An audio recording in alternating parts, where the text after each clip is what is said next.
नमस्कार दोस्तों, स्वागत है आपका मेरे YouTube चैनल में। दोस्तों, आज हम भारत की राज व्यवस्था से हैं।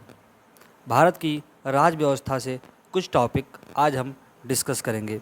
सबसे पहला टॉपिक हमारा आता है संवैधानिक संस्थाएं। चलिए स्टार्ट करते हैं। संवैधानिक संस्थाएं में सबसे पहला आता है भारत का महान न्यायवादी। अनुच्छेद 76 के अंतर्गत महान न्यायवादी सरकार का प्रथम विधि अधिकारी होता है। इसकी नियुक्ति राष्ट्रपति करता है तथा वह उसके प्रसाद पर्यंत पद धारण करता है।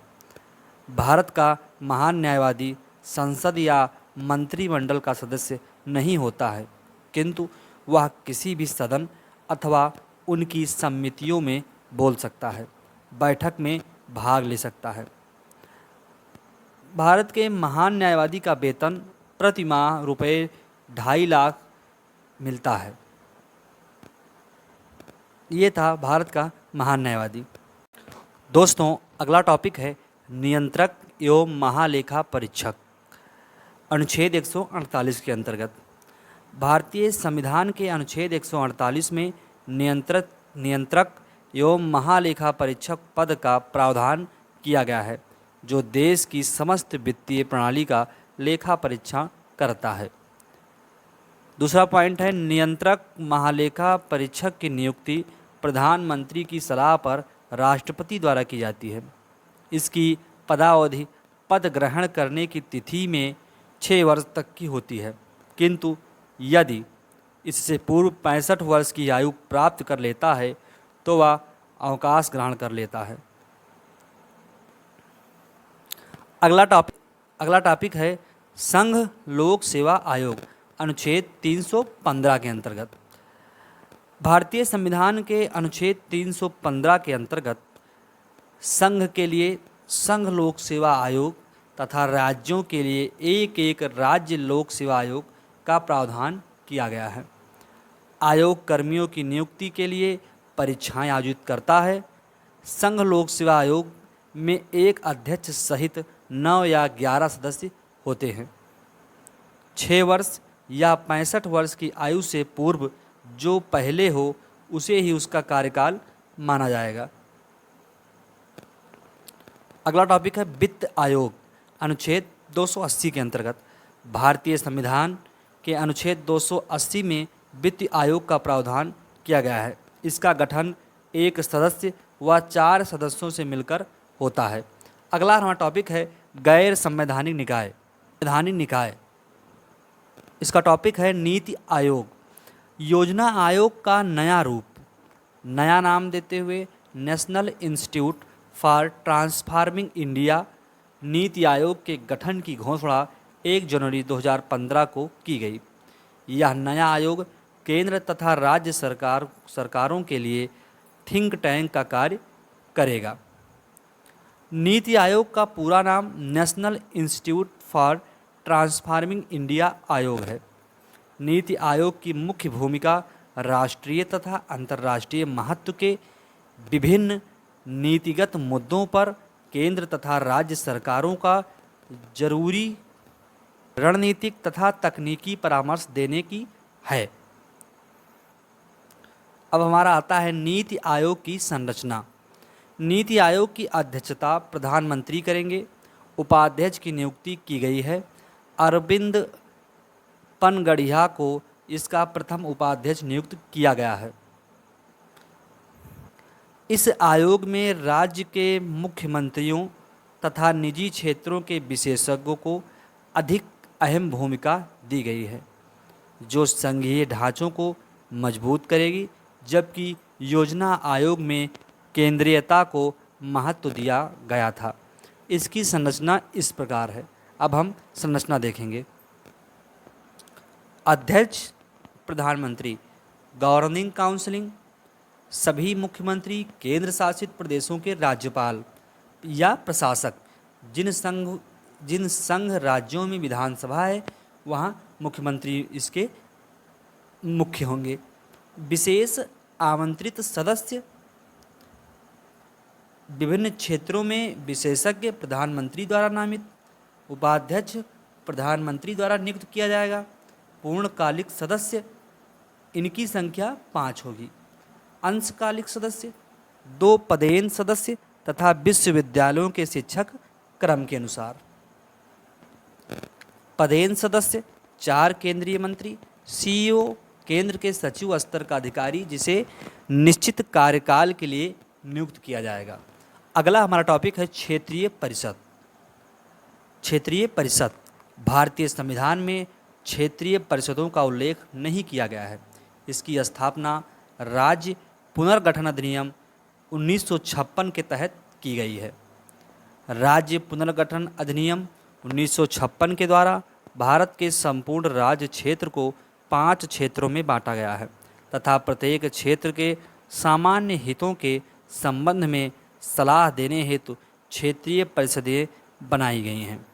ये परिषदें हैं, चलिए अब परिषद देखेंगे। परिषद मुख्यालय सम्मिलित राज्य क्षेत्र। उत्तरी क्षेत्रीय परिषद, इसका मुख्यालय है नई दिल्ली। सम्मिलित राज्य क्षेत्र है पंजाब, हरियाणा, हिमाचल प्रदेश, राजस्थान, दिल्ली, चंडीगढ़ तथा जम्मू कश्मीर। दक्षिणी क्षेत्रीय परिषद है चेन्नई, इसका मुख्यालय है चेन्नई में। सम्मिलित राज्य है केरल, तमिलनाडु, कर्नाटक, आंध्र प्रदेश तथा पुदुचेरी। पूर्वी क्षेत्रीय परिषद है कोलकाता, इसका मुख्यालय है कोलकाता। बिहार, उड़ीसा, पश्चिम बंगाल तथा झारखंड सम्मिलित राज्य है। पश्चिमी क्षेत्रीय परिषद, इसका मुख्यालय है मुंबई में। सम्मिलित राज्य है महाराष्ट्र, गोवा, गुजरात, दमन और दीव तथा दादरा एवं नगर हवेली।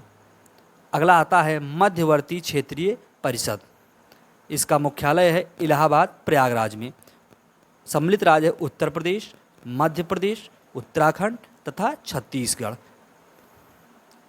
अगला है उत्तर पूर्व क्षेत्रीय परिषद, इसका मुख्यालय है शिलांग में। इसकी सम्मिलित राज्य क्षेत्र हैं असम, मणिपुर, मिजोरम, त्रिपुरा, नागालैंड, अरुणाचल प्रदेश तथा सिक्किम। ये था हमारा क्षेत्रीय परिषद। बढ़ते हैं अगले टॉपिक की ओर। दोस्तों, अगला टॉपिक है स्थानीय स्वशासन। इसमें पहले आता है पंचायती राज्य। तो चलिए इसके पहले बिंदु से देखते हैं। स्थानीय शासन महात्मा गांधी की संकल्पना राम राज्य या ग्राम स्वराज्य का परिष्कृत है। अगला बिंदु है लॉर्ड रिपन को भारत में स्थानीय स्वशासन का पिता कहा जाता है। वर्ष 1957 में बलवंत राय मेहता समिति ने सर्वप्रथम पंचायती राज्य को स्थापित करने की सिफारिश की, जिसे स्वीकार कर लिया गया। साथ ही सभी राज्यों को इसे क्रियान्वित करने के लिए कहा गया। अगला बिंदु है सर्वप्रथम राजस्थान के नागौर जिले में 2 अक्टूबर 1959 को पंडित जवाहरलाल नेहरू ने पंचायती राज की नींव रखी। उसी दिन इसे संपूर्ण राज्य राजस्थान में लागू कर दिया गया।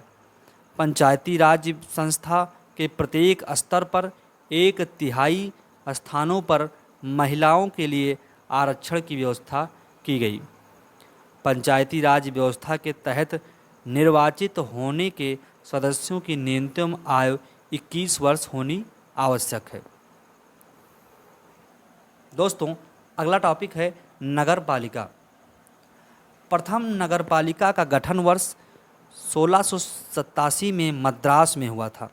प्रत्येक नगर पालिका का प्रांतीय निर्वाचन क्षेत्रों में विभाजित किया जाता था, उन जिन्हें वार्ड कहते हैं। दूसरा पॉइंट है नगर पालिका के सदस्यों इन वार्डों से जनता द्वारा प्रत्यक्ष रूप से राज्य विधानमंडल की विधि अनुसार चुने जाते हैं। अगला बिंदु है 74वां संविधान संशोधन अधिनियम 1992 नगर पालिका व्यवस्था को संवैधानिक दर्जा दिया गया। इसके अंतर्गत नगर पंचायत, नगर परिषद तथा नगर निगम के गठन का प्रावधान है। नगर निगम के गठन का प्रावधान है। दोस्तों, अब हमारा अगला टॉपिक है भारत की अनुसूचियाँ। ये सबसे इम्पॉर्टेंट है। संविधान में 12 अनुसूचियाँ हैं, जबकि मूल संविधान में 8 अनुसूचियाँ थी।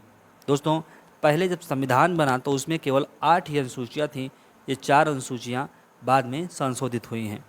चलिए, सबसे पहला हमारा आता है पहली अनुसूची संघ तथा राज्य क्षेत्रों के विवरण को प्रस्तुत करता है। द्वितीय अनुसूची पदाधिकारियों के वेतन भत्तों का वर्णन है। तृतीय अनुसूची में शपथ ग्रहण आदि का विवरण दिया गया है। चौथी अनुसूची में राज्यसभा में सीटों के आवंटन से संबंधित प्रावधान है। सीटों के आवंटन से संबंधित प्रावधान है। पांचवी अनुसूची में अनुसूचित क्षेत्रों का विवरण दिया गया है। छठी अनुसूची में असम, मेघालय, त्रिपुरा, मिजोरम राज्यों के प्रशासन से संबंधित है। सातवीं अनुसूची में 3 अनुसूचियों का विवरण दिया गया है। आठवीं अनुसूची में 22 भाषाओं का विवरण दिया गया है। नौवीं अनुसूची में भूमि अधिनियम दिए गए हैं। 10वीं अनुसूची में दल बदल से संबंधित है। 11वीं अनुसूची में पंचायती राज के प्रावधान सन्निहित है। 12वीं अनुसूची नगर निकायों से संबंधित है। दोस्तों, हमें उम्मीद है कि यह वीडियो आपको ज़रूर अच्छी लगेगी। अगर हमारी वीडियो आपको अच्छी लगे तो प्लीज़ लाइक एंड सब्सक्राइब। मिलते हैं अगले वीडियो में अगले टॉपिक के साथ।